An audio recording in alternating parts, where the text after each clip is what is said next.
Oke, assalamualaikum warahmatullahi wabarakatuh. Teman-teman, perkenalkan nama saya Sugeng Nugraha. Kita balik lagi di segmen ngojay, ngobrol sambil jajan.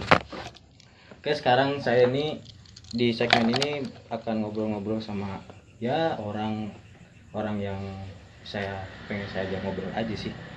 Yang pertama ini saya sama Pak Sukamto. Jadi buat yang belum tahu, beliau ini dosen saya di UIN. Cuma lucu ya Pak, saya ketemu sama beliau itu nggak di kampus Pak ya? Enggak, tapi di gunung. di gunung. Di Gunung Lawu tahun 2017. 2017. Itu yang menarik yang ingin saya obrolin. Soalnya ya gitu. Beliau Bapak usia berapa Pak sekarang? Saya 54.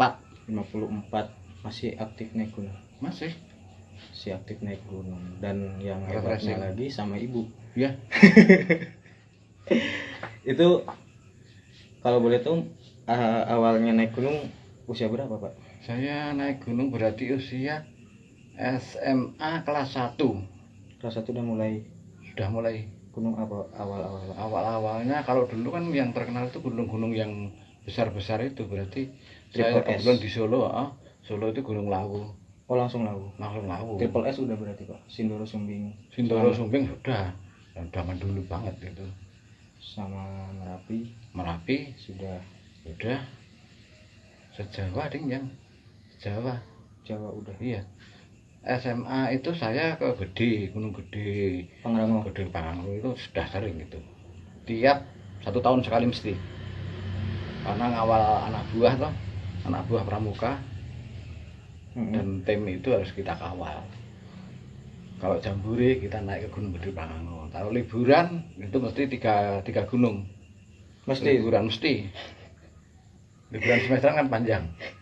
Lawu, Merbabu, Merapi. Gak jauh Nanti dibalik. Jadi perjalanan pertama Lawu turun terus ke Merapi terus ke Merbabu. Tapi jalurnya dulu, jalur pendakian yang pertama Merbabu itu kan masih dekelan. Yang jalur via mana? Dekelan Kopeng. Di Selo belum ada jalur belum dibuka. Sehingga naiknya lewat Merapi itu, lewat Selo itu ke Merapi, turun Selo, terus putar Blabak, lewat Kopeng naik Merbabu. Nah yang saya hebat juga soalnya ketika saya ketemu beliau itu emang ini kok udah sepuh gitu kan. Dan awal-awal semangat. Tapi semangat gitu. Dan awal-awal saya mendaki sama beliau itu di Sindoro dan bukannya ngetes sih. Jadi beliau itu ketika dia jadi leader itu nggak ada yang bisa ngejar. Ketika dia jadi leader nggak ada yang bisa ngejar, dan ketika jadi sweeper di belakang itu satu rombongan bisa nyampe puncak semua ya Pak, sampai tenda-tendanya ya Pak. Itu rahasianya apa Pak? Karena Bapak ngerokok ya? Iya. Ngerokok iya. Maksudnya kalau karena mungkin karena tekad itu tekad kenapa kita harus ke gunung itu kan, kalau sekarang namanya apa ya? Bertadabur dengan alam. Bertadabur dengan alam itu kita harus benar-benar meyakini bahwa saya harus dekat dengan alam. Bukan hanya dekat dengan alam, tapi dekat yang menciptakan alam. Sehingga penyesuaian saya harus dekat dengan alam, saya harus dekat dengan penciptanya, itu harus ada dulu. Karena bertadabur itu berpendekatan harus ada dulu. Awalnya itu. Sehingga nanti dalam naik gunung pun itu kan ada beberapa pendekatan. Misalnya bagaimana bersosialisasi dengan penciptaan dulu, terus bagaimana bersosialisasi dengan alam. Nah, alam ini kadang-kadang tidak terbaca. Kalau kita sudah dekat, alam akan terbaca. Oh, ternyata seperti ini. Kita enak. Pendaki gunung itu karena di hawa yang dingin, yang pertama kali harus Jadi penyesuaian suhu tubuh. Manusia menghasilkan panas dan manusia mengeluarkan panas. Ini kita cek dulu. Kalau pengeluaran dan penghasilan panas. Penghasilan panas dari makan, dari gula yang Dibakar. banyak dibakar itu harus sesuai. Kalau tidak sesuai pasti akan beda. Itu satu. Misalnya kita sudah diberi Allah bahwa ternyata kalau dingin manusia kan menggigil. Menggigil itu Otomatis, menghasilkan 0,8% panas. Akan jadi. Nah, kadang-kadang mendaki gunung mentargetkan bahwa itu sebenarnya bukan milik Allah. Wah, saya biar kelihatan kuat, saya tidak menggigil. Menggigilnya ditahan. Salah. Jadi biarkan badan bekerja. Iya, kalau dingin apa? Dingin defense mekanisme kita menggigil. Itu udah dari Allah kodratnya seperti itu. Dilaksanakan. Malah Bapak mah bikin menggigil ya. Soalnya waktu ke Sindoro turun tuh Bapak malah mandi. Iya, mandi karena tujuannya biar anget, biar menggigil terus anget gitu, Pak. kalau dari turun pertama kan sudah bersih. Dari gunung itu kotor. Bagaimana mensucikan debu dan lain-lain sebagainya, memang harus mandi. Apalagi pakai air hangat, lebih enak lagi, kita fresh. Karena air hangat ini akan memulihkan tenaga kita. Di samping perjalanan kita kan jauh. Penyesuaian yang penting. Penyesuaian aklimatasi itu. Aklimatasi itu sangat-sangat penting. Penyesuaian ke tinggi. Iya. Buat teman-teman yang belum tahu, karena kita aklimatasi itu. Aklimatasi itu ketinggian tertentu. Ketinggian tertentu. Kadang-kadang kita menahan biar kelihatan tidak hebat. Iya, biar kelihatan hebat. Nah, inilah alam ditambah. Banyak pendaki yang. Jadi normal saja. Termasuk kalau dalam perjalanan ya salah satunya kita berpuasa gitu loh. Berpuasa itu dalam arti bukan tidak makan tidak minumnya ya, tapi mengurangi hawa nafsu dan lain-lain sebagainya. Nah, ini yang menarik. Sepanjang saya naik gunung sama beliau, itu beliau yang paling irit, akuanya paling jarang habis. Iya. Memang itu tekniknya salah satu berpuasa. Kan haus, Pak. Saya haus. Tapi saya bisa menahan. Bagaimana agar menahan haus itu? Itu salah satu nih. Kenapa yang namanya Anis ya? Yang di Sindoro. Oh iya, Anis. Jadi kan beliau punya penyakit asma kan? Iya. Nis, haus sekali. Biarin, dirasakan haus. Sampai di mulut ludahnya ini sampai benar-benar pahit. Sudah pahit. Kasihkan aja sedikit atau setetes biar untuk membasahi. Nanti kalau mau minum, mau bersyukur ketika kita sudah di tempat camp. Ya, itu benar-benar dinikmati. Sehingga rasa puasnya nanti kayak kita berpuasa itu kalau pas maghrib puas sekali. Nanti di rest camp itu, di rest area untuk ngecamp sudah sepuasnya buat kita hangat. Pantesan Anis tuh pas di camping ground dia enjoy banget ya. Padahal karena tidak banyak minum. Pos 1, pos 2 itu dia kesiksa banget. Iya. Kemudian kan di bawah saya sama Bayo. Udah yuk saya kuasai. Salah satu tekniknya yaitu berpuasa. Jadi teknik yang pertama itu niat untuk tadabbur alam. Iya. Yang kedua ya membiasakan diri dengan alam ya. Iya. Karena balik lagi alam itu berubah-ubah ya teman-teman. Karena ini tadi maunya itu di tag di video ini, maunya itu di tag di mana Pak tadi kita kemana? Di Kelangon. Di Kelangon di ketinggian 1720 kayaknya. Seputaran itu. 220. Tapi ya karena alam itu berubah-ubah dan kita tidak bisa memprediksi ketika datang kabut. Iya. Dan karena peralatan kita ya cuma HP sama itu juga ngerekamnya sama HP dipegangin Mas Wacik. Wacik. Itu ya jadi ya nggak keambil, makanya kita putuskan pulang saja, ngobrolnya di sini. Dan ternyata lebih enak di sini gitu loh. Kalau di alam misalnya dingin, ya sudah dingin, yuk kita nikmati rasa dingin. Karena tidak semua orang, semua bangsa bisa menikmati yang dingin gitu loh. Jadi kalau misalnya di gunung ini dingin, yuk kita nikmati aja. Saatnya menggigil, ayo kita menggigil, kita nikmati aja. Jarang-jarang di kota kita dapat dingin.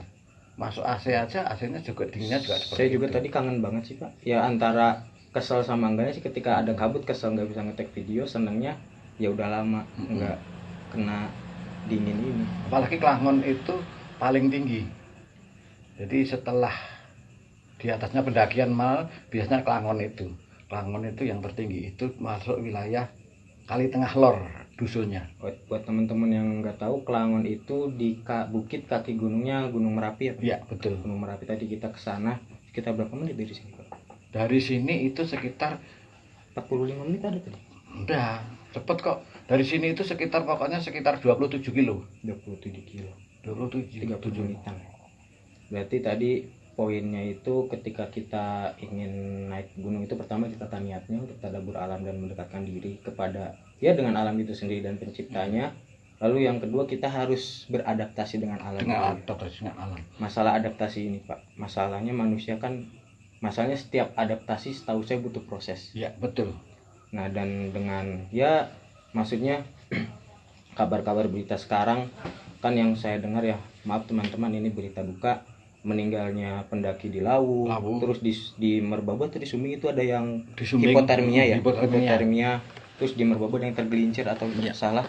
Itu menurut Bapak, menurut Pak Kamtu itu gara-gara mereka sudah terlalu lama, pendaki-pendaki ini ya, biarpun yang sudah profesional, sudah terlalu lama di rumah dan tiba-tiba naik gunung kaget, kurang persiapan atau seperti apa, sehingga terjadi hal-hal yang pertama yang jelas itu jangan sekali-sekali merendahkan ciptaan Allah.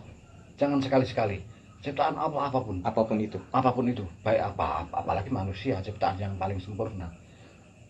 Alam itu termasuk ciptaan Allah, jangan sekali direndahkan. Kalau kamu merendahkan ciptaannya Allah, berarti kamu merendahkan Allah. Itu satu. Pertama itu, jangan pernah merendahkan. Jangan pernah merendahkan. Alam itu mendidik kita dan kita tidak terasa dididik oleh alam. Begitu jalan notok ada pohon, nggak mungkin kamu tabrak. Belok kanan atau belok kiri. Alurnya kan seperti itu, alurnya seperti itu. Normalnya seperti itu. Nah, tapi sekarang kan ditebang. Sekarang itu kadang-kadang kita menghemat waktu. Kita itu hanya ditebang menghemat sama waktu, tapi nanti alam akan berbicara lain. Dengan erosi, dengan banjir bandang, itu alam bisa berbuat seperti itu. Makanya sekali lagi jangan merendahkan ciptaan Allah. Kalau kamu merendahkan ciptaan Allah, berarti kamu merendahkan Allah. Berarti mereka karena terlalu menentang bahwa itu benda mati. Dan saya makhluk yang paling sempurna. Karena beridiat makhluk paling sempurna sehingga apa-apapun bisa merasa paling sempurna. Padahal alam itu sangat berat sekali. Kamu jalan harus pada treknya. Artinya begini, kalau orang beragama, treknya berarti Quran hadis, yang Islam, ijma qiyas dan lain-lainnya. Yang Protestan adalah misalnya Injil, Bible dan lain-lain sebagainya. Itu kalau kamu jalan pada treknya, itu akan selamat. Begitu juga alam. Alam itu kalau kamu jalan pada treknya, ini jalurnya mana? Jalurnya ini, itu akan selamat. Tapi kalau kamu sekali lagi cross, keluar dari jalurnya dan terlalu jauh, kamu tidak introspeksi, lupa. Memotong jalur. Ya, memotong jalur atau membuat jalur sendiri. Itu jelas. Apalagi kamu sudah jauh jalur, terus kamu tidak ingat kembali lagi. Kalau kita sadar, oh iya, ndelalah aku ora pas sekelahanku, dadah repot. Itu treknya seperti itu. Dan jadi ilmu medang peta kompas harus digunakan. Minimal punya ya Pak ya. Iya. IMPK itu modal kita kok. Ketika kita kehilangan arah, balik dulu. Begitu jalur, aku tadi lewat jalur ke kiri atau ke kanan. Saya melompatnya, saya lewatnya jalur. Ini biasanya orang nggak sadar. Biasanya mengambil kiri. Secara psikologis, bukannya gitu Pak? Bukan. Karena nggak sadar, karena gimana? Jalur ini kan lurus. Misalnya belok-belok, oke silahkan. Tapi Anda tadi pas lepasnya jalur itu ke kanan atau ke kiri gitu loh. Sehingga kalau Anda ke kanan, Anda mencarinya jalur juga harus ke kiri. Oh iya. Karena buat teman-teman yang belum tahu, biasanya jalur gunung itu emang dibuat sengaja berkelok-kelok ya Pak ya? Iya. Kelok seperti ini. Sengaja berkelok-kelok untuk memudahkan kita. Sebenarnya untuk memudahkan kita. Iya. Tapi kan kadang-kadang kita ada beberapa pendaki yang arogan, lama iya langsung terabas. pas kebetulan yang jalur yang pas diterabas itu sebenarnya kan misalnya jalurnya es gini toh, pas es ini pas habis jurang. nah ini mesti tersesat, entah itu jurang, entah Anda natap tebing dan lain-lainnya. Tapi kalau esnya yang di depan, Anda selamat. Jangan sekali-sekali mempertaruhkan jiwa kita dengan keluar dari jalurnya. Termasuk trek apa istilahnya? Trek pendakian. Trek pendakian terus yang potong kompas. Termasuk potong kompas itu kamu harus tahu. Kalau di depannya ada pendaki gunung, halo gimana kabarmu? Sehat. Oh berarti orang sana. Silakan kamu ngetrek. Oh ngetrek karena sudah tahu di atas itu ada jalur tembusan. Jalur tembusan. Tapi kalau belum tahu, yakin, terutama pionir sudah. Biasanya leader yang seperti itu ya. Iya leader. Pantesan Bapak jarak nggak bisa dikejar. Bapak punya ilmu itu ya. Kebetulan serius beliau itu kalau udah jadi leader itu nggak ada yang bisa ngejar cuy. Dan kita itu punya 2 kaki mas. Ya. 2 kaki itu secara psikologis, secara otak kanan otak kiri itu yang kamu gunakan kaki kanan dan atau kaki kiri. Ketika naik tangga itu ada kalanya naik berhenti, kanan lagi naik berhenti, kanan lagi naik. Ini salah. Yang benar kita itu dikasih 2 kaki gitu loh. Tumpuan naik berhenti, naik berhenti, kiri kanan sehingga pola kita kaki teratur. Dan ketika naik ya jangan berdiri, ketika naik ya jongkok, agak berdiri nundukkan sekali. Itu teknik dasar ya Pak. Iya, teknik dasar. Dan itu soalnya teman sepapak. Saya juga sering lihat pendaki yang di keburu-buru lah Pak ya. Ketika di base camp ke pos 1 itu jalan cepet banget, dan ketika di pos 2 udah kehabisan tenaga. Iya, karena di Foxer kita itu punya ya sudah, kalau kita dengan orang yang di atas kan merunduk. Ya sudah, mainnya duduk aja. Jangan sampai kamu karena tujuannya kami bertadabur dengan alam. Balik lagi saya harus puncak, nggak bisa. Ini saya tekankan bahwa puncak bukan tujuan yang terakhir. Tujuan terakhir adalah pulang dengan selamat, bisa mencapai, kita bisa dekat alam, kekompakan. Makanya penyesuaian tadi ada penyesuaian dengan manusia dengan alam, manusia itu mencakup tubuh kita sendiri ya. Iya, termasuk dengan kebudayaan di sana. Aspek kebudayaan di sana, larangan-larangan. Iya, betul. Kadang ada beberapa gunung khususnya yang di Jawa Tengah sini yang ada beberapa larangan, seperti contohnya mengeluarkan kata-kata larangan atau seperti ya tingkah laku yang tidak boleh lah seperti itu. Makanya biasanya usahakan kalian itu sebelum mendaki minimal berinteraksi dulu lah dengan masyarakat sekitar. Betul, ya Pak ya. Betul. Dari base camp itu jangan langsung, kecuali emang kalian bareng dengan orang situnya ya. Iya. Ketika di base camp itu jangan langsung nge-track gitu. Minimal ngobrol dulu lah sama orang sekitar. Oh itu termasuk kebudayaan. Berarti kita itu biar tahu dengan bertadabur alam itu akan keseluruhan. Oh kita dekat dengan Allah, kita dekat makhluknya, termasuk makhluk mati, makhluk hidup, itu kita dekat. Berarti lebih enak. Salah satunya seperti itu. Sehingga kita naik itu wajibnya duduk. Ya duduk. Itu kan sudah faktor alami yang dibawa kita. Kita itu tinggal, sebenarnya kita itu punya sisi baik banyak. Hanya kadang-kadang kita lupa sama yang petoan, yang treknya tadi, sehingga kita melencong ke kiri, melencong ke kanan. Ibarat manusia seperti itu. Yang di puncak pun kalau menikmati di pos 3 sunrise, kalau benar-benar menikmati bertadabur dengan alam, enak sekali. Di ketinggian 2500 sekian ke atas, itu kita sudah berada di atas awan. Karena ya rata-rata kalau puncak itu yang dikejar ego sih. Betul. Nah, salah satu nih di alam itu seperti itu. Bagaimana menaklukkan ego. Ketika Nabi berperang dengan kita menang, jangan bangga kita menang dengan musuh kita. Ini perang belum selesai. Masih perang yang lebih. Termasuk di situ. Di situ makanya alam itu memberikan pelajaran kita tanpa dia memaksa. Alam memang luar biasa. kadang bisa mengubah rencana.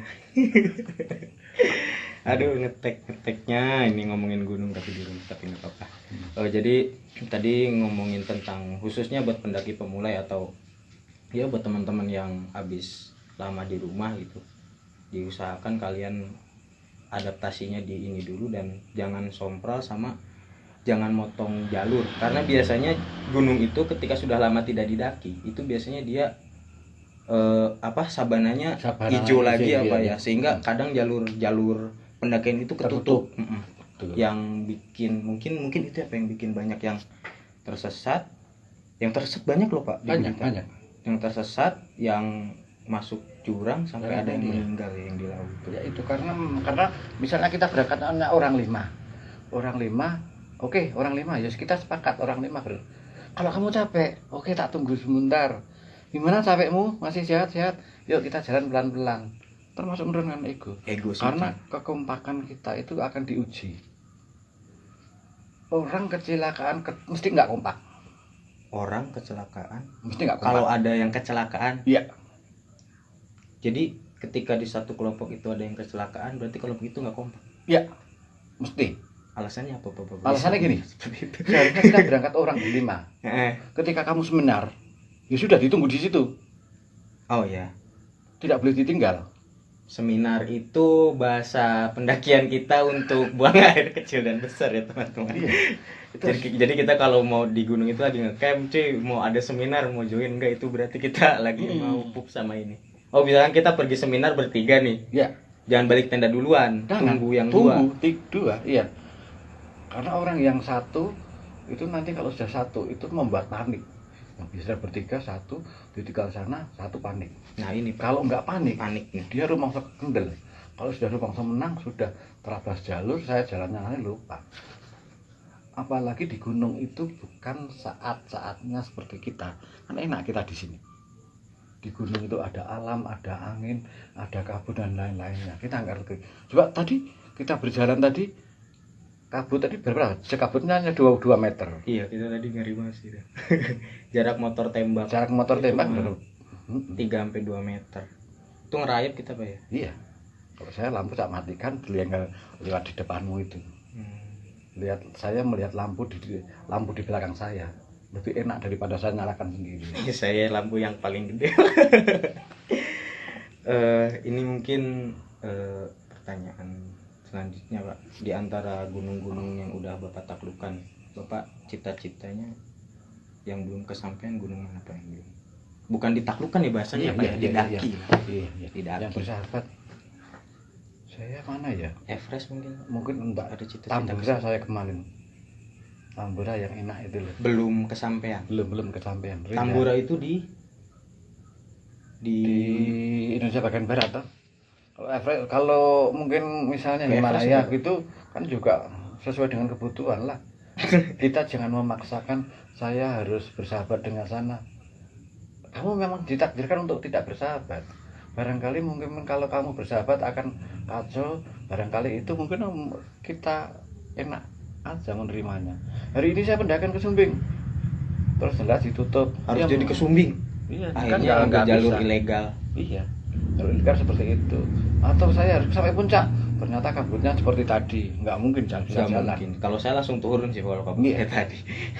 Karena nyampe puncak juga bisa dapat apa-apa. Iya. Gitu loh. Sehingga kita bertadabur alam, mulai kita melangkah dari base camp. Seret. Oh, masyarakatnya ternyata gini. Oh, ternyata masyarakat itu di sana saling gotong royongnya indah. Lepas dari perkampungan ke bukit, ke perkebunan. Oh, mereka itu ternyata ada terasi ring.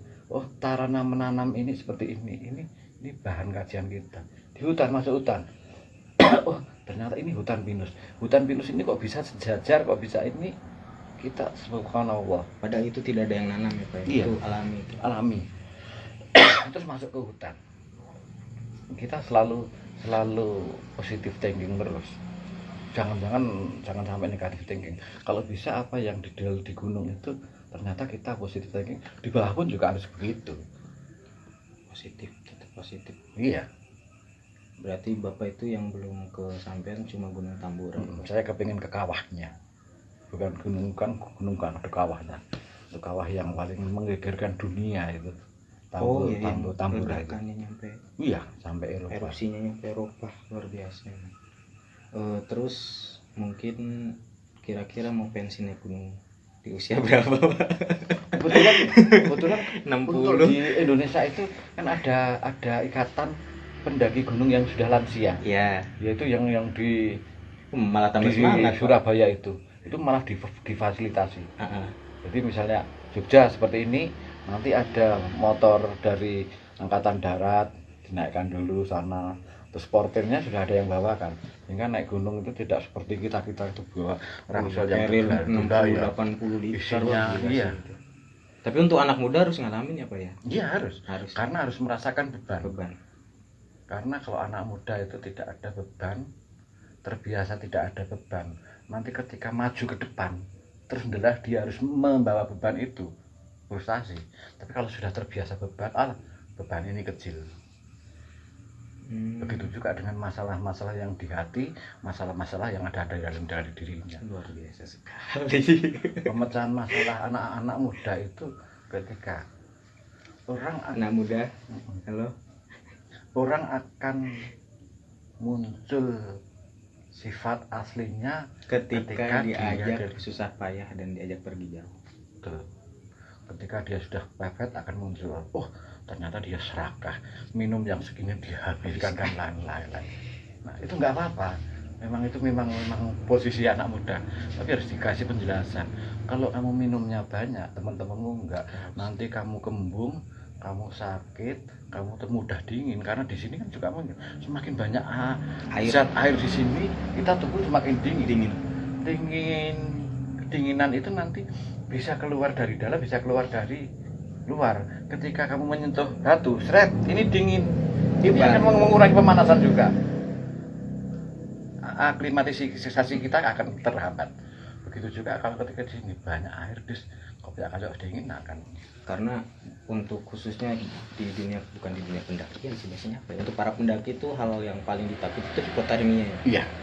Kalau udah hipotermia itu udah susah, gerak gak bisa, mati rasa, dan kadang juga kesadaran berkurang. Sangat berkurang. Itu yang susah. Langkah selanjutnya tetap harus dibawa turun. Niat urungkan untuk ke perjalanan berikutnya. Nikmatilah teman-teman yang merawat hipotermia. Itu harus dinikmati. Gara-gara satu orang kita berempat gagal, nggak bisa. Jangan kayak gitu, nggak bisa. Makanya kekompakan itu menjadi unsur pertama. Orang yang kecelakaan mesti bisa kompak, jelas itu. Kembali lagi ya, kalau ada yang kecelakaan di gunung berarti kelompoknya nggak kompak. Ya, jelas itu. Tapi Bapak belum menjawab nih pertanyaan. Kira-kira mau pensiun kapan, Pak? Usia berapa gitu loh? Itu Bapak cucu udah berapa? Tadi itu yang kecil tuh namanya siapa, Pak? Itu Naufalin. Cucu ke berapa itu? 1. Lucu, cucunya udah lucu loh teman-teman, udah bisa kiss bye. Bisa kiss bye. Di tempat dingin juga sudah lumayan. Kuat. Udah. Di atas 1000. Di atas 1900 lah. Hampir 2000, gila. Balita. Dan tidak pakai jaket di sana, terus disetelkan dangdut itu goyang-goyang. Dinikmati aslinya. Pak cucu udah 1, Bapak mau kapan pensiunnya? Itu tergantung Allah itu. Oh gitu. Karena mungkin Bapak itu mendaki gunung tuh dinikmati apa ya? Ya betul. Paling nikmat sendiri mendaki gunung, karena kita bisa bersahabat dengan alam, bersahabat dengan Allah, bersahabat dengan teman, bersahabat dengan makhluk dan lain-lain sebagainya. Karena salah satunya kegiatan yang mencakup kesemuanya itu hanya pendakian. Dan di situ tidak ada rasa antar beni, aku punya ini tak enggak punya. Silakan Anda mendaki gunung, kompormu, Mas pakai kompor ini, rasa sosialnya tinggi. Di gunung tuh barang paling mahal tuh nggak ada harganya. Iya betul, nggak ada harganya. Terus kita nggak punya, teman kita punya, aku yang di Sumbing terakhir, kompor mati jebret, ya sudah dari Semarang. Mas ini pakai itu, terus kontek-kontekan. Anniversary, besok kalau kegiatan ya oke, kita siap, enjoy lah pokoknya. Tadinya saya mau nanyain ini sih Pak, sebenarnya Bapak itu naik gunung apa yang dicari, tapi kayaknya udah dijawab ya Pak ya. Yang pertama itu Menikmati itu ya. menikmati, Ya, jadi sambil teman-teman bersyukur. sambil bersyukur. Ya, alhamdulillah Saya saya masih bisa diberi kesehatan. kesehatan, saya bisa sampai di sini. Alhamdulillah saya bisa melihat awan itu, jam itu, detik itu, menit itu Harus disyukuri. disyukuri karena sama-sama tempatnya, jamnya berbeda atau jamnya sama, menitnya berbeda, itu akan lain. Akan lain kejadiannya. Ya, akan lain kejadiannya. Itu akan lain. Di menit ini saya duduk sama Bapak, entah nanti berapa menit ke depan kita nggak ada yang tahu. Ya, situ satu. Makanya menit ini harus disyukuri. Ya, yang kedua, saya kepingin mengulang kembali. Itu nggak bisa. Di menit yang, coba ketika saya naik ke Sumbing jam 4, itu kan awan kabut seperti itu. Terus matahari ada bertengah di tengahnya. Harus kita nikmati. Ya, harus kita nikmati. Karena jam 4 itu, terus jangan ulangi lagi. Nggak bisa. Nggak bisa itu. Kadang kita diberi pengen nikmat yang lebih, misalkan kita mikir jangan foto di pos 4 deh, kita coba naik di pos 5, ya tuh udah naik ke pos 5 Kabut. Itulah makanya detik Harus gunung itu selalu disyukuri. berubah. Itu tadi ya, mungkin itu teman-teman obrolan saya dengan dosen saya Pak Aak Sukamto, yang ya menurut saya ingin mengobrol sama beliau itu ya karena menarik gitu di usia yang ya sudah tidak muda lagi, tapi beliau tidak lagi nggak mau disebut nggak muda, tapi tetap aktif naik gunung gitu kan. Masih ternyata rahasianya ketika kalian naik gunung itu dinikmati apa ya. Iya. Karena sesuatu itu kalau udah dinikmati itu ya udah, Rasa syukurnya akan tumbuh gitu loh. Apapun dinikmati itu rasa syukurnya akan tumbuh karena kita selalu positive thinking. Jujur kalau saya sih masih ngejar ego sih Pak, kalau naik gunung puncak Iya, pokoknya harus itu memang puncak. memang kelebihan anak muda dan Tenaga. tapi paling enggak Hah? kita bisa berkurang sedikit gitu loh. Caranya berkurang sedikit itu sudah. Ya, saya kalau sudah di pos 2, tadi teman saya Teman masih pos saya, 1, ya sudah saya tunggu di sini. Ego itu memang harus ada gitu loh. Karena kalau kita nggak ada ego, kita akan nggak mungkin sampai ke sana gitu loh. Oh, jadi mungkin kata Bapak lebih menyeimbangkan. Iya, mengelola ego. Ego itu dikelola. Ya seperti kayak nafsu itu jangan dibuang. Iya. Tapi dikelola. Iya. Karena Dikelola. orang kalau nggak ada nafsunya ya Iya. nggak Karena jalan. ada nafsu mutmainnah dan lain-lain, ada tujuh nafsu itu toh. Itu 7 nafsu itu kalau kita ke amarah saja nggak bisa gitu loh. Tapi kalau amarah dibuang juga nggak bisa. Nggak bisa. Seharusnya marah, kamu juga harus marah. Marahlah ketika marah, marahlah ketika harus marah. Iya, betul. Ya intinya mungkin pelajaran menyeimbangkan. Iya, tadi. sehingga kita di tengah-tengahnya ini enak sekali gitu loh. Kalau pas ada sesuatu yang harus marah, kita wajib marah. Tapi kan marahnya terkendali. Begitu kita harus diam, karena ini akan menarik. Ini di tengah-tengah nafsu-nafsu itu berputar. Jangan sampai kita kesentris ke sini. Tapi kita harus full fokus di tengah. Kita harus berusaha mempertahankan itu. Iya, nah ini bisa kita kelola gitu loh. Cara kelola bisa ya tahu ciri-ciri khasnya. Oh, ciri khas gunung itu seperti ini. Berarti saya mengelola harus ini. Luar biasa sekali obrolannya. Filosofi sekali mungkin itu teman-teman obrolan saya dengan Pak Aak Sukamto tentang ya gunung ya Pak ya. Terima kasih Pak atas waktunya. Terima kasih atas waktunya sudah menyempatkan dan mau mau diajak ngobrol tentang gunung, dan jawabannya luar biasa. Kalian itu kalau naik gunung harus menikmati ya Pak ya. Karena ketika di gunung kita bisa lebih dekat dengan Tuhan dengan ciptaan. Dengan ciptaan itu poinnya. Oke, terima kasih Pak. Semoga sehat selalu ya Pak ya. Amin. Maaf ganggu waktunya. Amin, Dan nggak terima apa-apa. kasih. Jangan lupa main-main. Oke, mungkin cukup sekian teman-teman di Ngojai kali ini, ngobrol sambil jajan, tapi jajanannya ya nggak ada. Mungkin nanti ada jajanan. Cukup sekian, saya Sugeng Nugraha. Sampai jumpa di video berikutnya. Assalamualaikum warahmatullahi wabarakatuh. Waalaikumsalam.